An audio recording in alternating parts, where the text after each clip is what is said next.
You can ignore it. It's worth nothing. Every word that comes out of a weak person's mouth is a lie, because they've spent their entire life lying to themselves, and by extension, they're going to lie to you.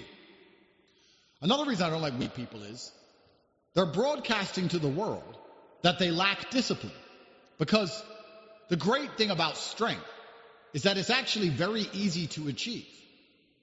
You don't need any fancy program. You don't need any fancy lesson. You need to pick something up and put it down over and over until you project strength. Now, I will teach you how to get stronger inside the real world. We have a fitness campus. There's endless free YouTube videos. If you need more information, it exists. But this I need information, this feigned ignorance, is only an excuse for laziness and cowardice. Truthfully, anybody knows what it takes to get strong. So let's analyze as professionals. If everybody understands what it takes to get strong, and they understand that they are viewed differently for being strong, and that they are viewed in a positive light for being strong, and still refuses to become strong, they are telling you that they lack dedication, they lack the motivation required to do hard things, and that when the going gets tough, they quit. That's what they are saying to you, and you can instantly see it, whether they want to say it or not. That's what they broadcast permanently. It doesn't matter if it's a business discussion. It doesn't matter if it's a fitness discussion. It doesn't matter. When you see a big, strong man, you know he has at least the qualities of dedication. You know he is prepared to push past a certain point where most people would quit. You know he's the kind of person who understands how important it is to be seen in a certain way, so they're protective of their reputation, that they're proud of themselves. If I was obese, saying the exact same things I was saying to you, you wouldn't listen. None of you would be on this emergency meeting listening to me if it was word for word the same if I was obese. You are here because you know I understand the tenets of strength, and I understand the tenets of discipline. So these are people who are prepared to broadcast to the world that they lack discipline purely because they are so monumentally lazy, or they are so afraid of difficulty that they would rather suffer that than fix the problem. What does that tell you about a potential business collaboration? What does that tell you about an FBI interrogation? What does that tell you about a nightclub combative situation? It tells you that these people are not going to be there when the going gets tough, because everybody knows how to fix it. Strength is an important outward broadcast for every single man. And anybody who is weak has accepted how they are viewed because they are so monumentally lazy that they're not prepared to do what it takes. And they also try and cope for that themselves. And if they are dishonest with themselves, they are going to be permanently dishonest with you. And that is why, once I created my life to look for people around me who valued, coveted, worked towards strength, a lot of the treachery has disappeared. When I was in jail, nobody in my circle betrayed me. Nobody. Which is actually very rare. When a man gets arrested and 50 of his people are dragged into rooms and threatened with jail, someone usually bends and breaks. This happens in the mafia. This happens in the big criminal gangs. The baddest of the bad people, they find a rat. With me, they couldn't find a single rat. Because I have people around me I can trust. Which is also, because it's not just physical strength, we're also talking about mental strength. And I'm going to say something which is highly controversial. I know that's unlike me, but this is very important. If you have somebody in your circle that is struggling with an addiction, as a good friend, perhaps you can try and help them. But if they continue to struggle with this addiction, if their mind is so weak that they are controlled by this substance, whatever it is, will they sell you out for this substance sooner or later? Why are you trying to help this person and have this monumental liability near you? I say depression isn't real because I believe that. I don't believe depression is real because by believing in it, you give it power. If you say depression is a real thing, you can become depressed. Much like a ghost. If you're afraid of ghosts, you're afraid to be in a forest alone at night. If you don't believe in ghosts, you're not afraid to be in the forest because there's nothing to fear. I don't believe in depression. And I've had a more difficult life than all of the people I've ever met who told me they were depressed. Which is once again confirmed to me that depression is not real. And you cannot change my mind because I will not adhere to a mindset which weakens me. So I don't want to listen to people who are sad about how the world works. So depressed people can't convince me that it's real. These are weak people.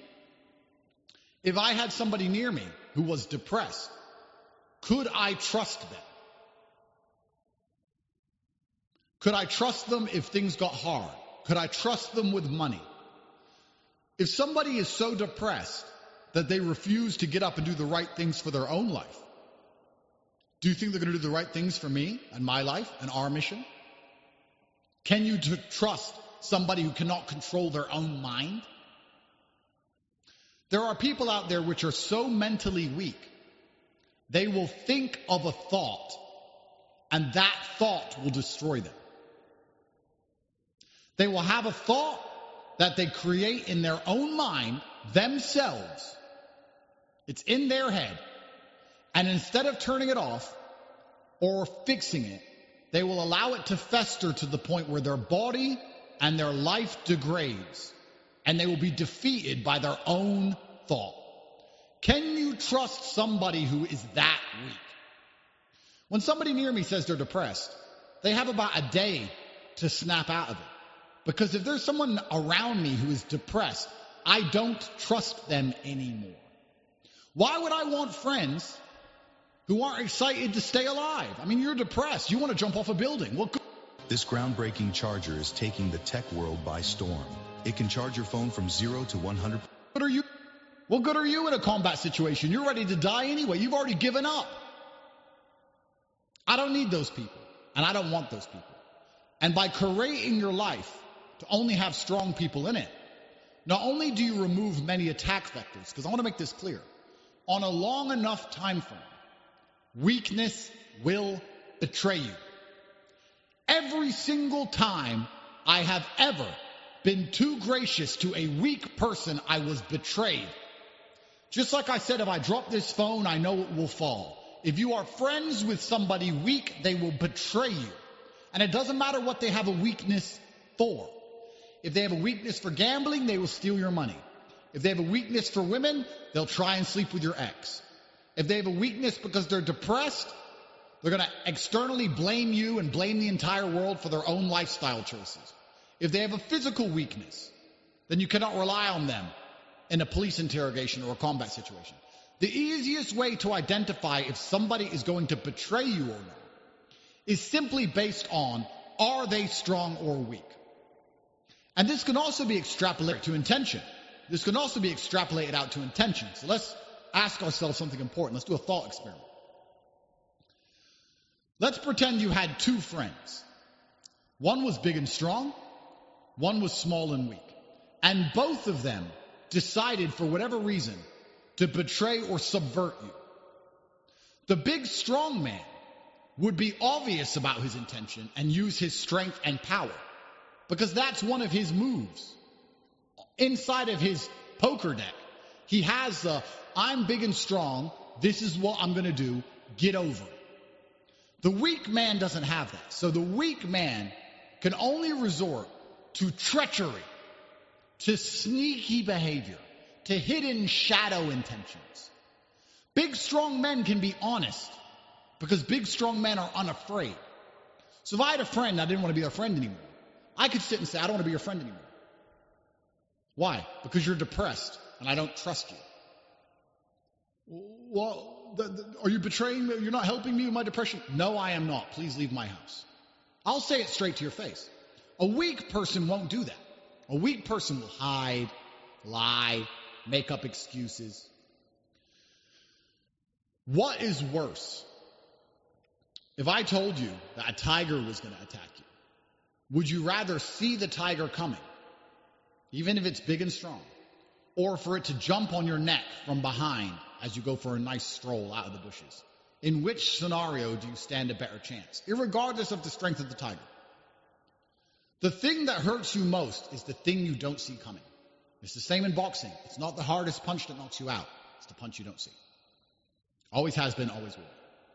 So weak people can never be honest because they don't have the capabilities to face the consequences of their own actions or the consequences of your reprisals.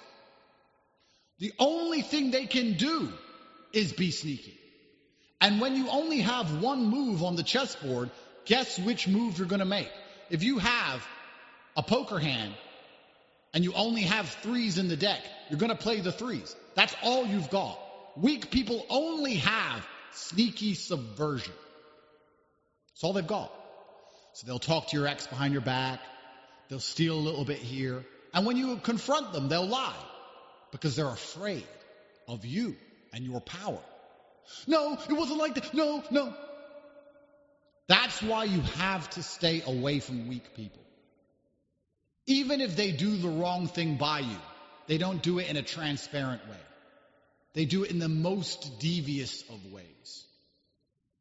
And once again, life is risk reward. As a professional, and I try and explain this to people all of the time, you have to make decisions for risk reward. If there is a 10% reward for said action and a 5% risk, then it's worth it. If there is a 4% reward and a 5% risk, it is not worth it. So risk reward. A weak friend is giving you what? Entertainment. Well, the world's pretty entertaining now. You have YouTube and Netflix and me on Rumble. You have Twitter. You have work to do inside of the real world. You should be very busy. You shouldn't need entertainment. So the reward is quite low, but the risk is monumental. Because if these people decide to betray you,